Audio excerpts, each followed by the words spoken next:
2025 April 23వ తేదీ బుధవారం కొరకు ఏర్పాటు చేయబడిన నేటి దిన దేవుని వాక్య వాగ్దానము. మత్తయి సువార్త 28వ అధ్యాయము 18వ వచనము. యేసు పరలోకమందును భూమి మీదను నాకు సర్వాధికారము ఇయ్యబడి ఉన్నది. ఆమేన్. ప్రియమైన దేవుని విశ్వాసులారా, యేసుక్రీస్తు ప్రభువు సైన్యములకు అధిపతిగా, సర్వాధికారిగా, తన తండ్రి అయిన దేవుడు ఆయనకు సర్వాధికారం ఇచ్చి ఉన్నాడు. యేసుక్రీస్తు దేవుని కుమారుడు. ఈ భూమికి మనుష్య కుమారుడుగా వచ్చి మనకు చాలా సమీపస్తుడైనాడు.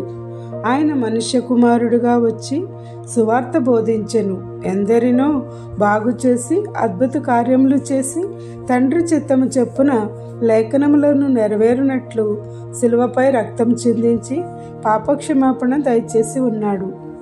ఆ విధముగా విమోచించి తన రక్త మాంసములలో పాలిభాగస్థులనుగా చేసి మనకు సమీపస్తుడైనాడు. మనకు స్నేహితుడిగా, సహోదరుడిగా, తండ్రిగా, అధిపతిగా తనకు ఇవ్వబడిన సర్వాధికారమును మనకు ఉచితముగా ఇవ్వడానికి, తద్వారా ఆనందపరచడానికి ఆయన మనకు సమీపస్తుడైనాడు. కావున ఎల్లప్పుడూ ఆయనను ఆరాధించాలి, కీర్తించాలి.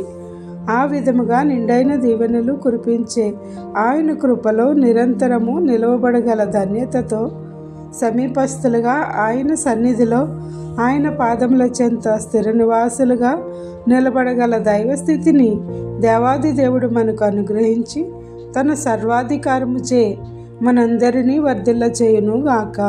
ఆమేన్. ఇట్లా దేవుని సువార్త పరిచర్యలో మీ సహోదరి. Praise the lord. God bless you. అందరికీ మరణాత.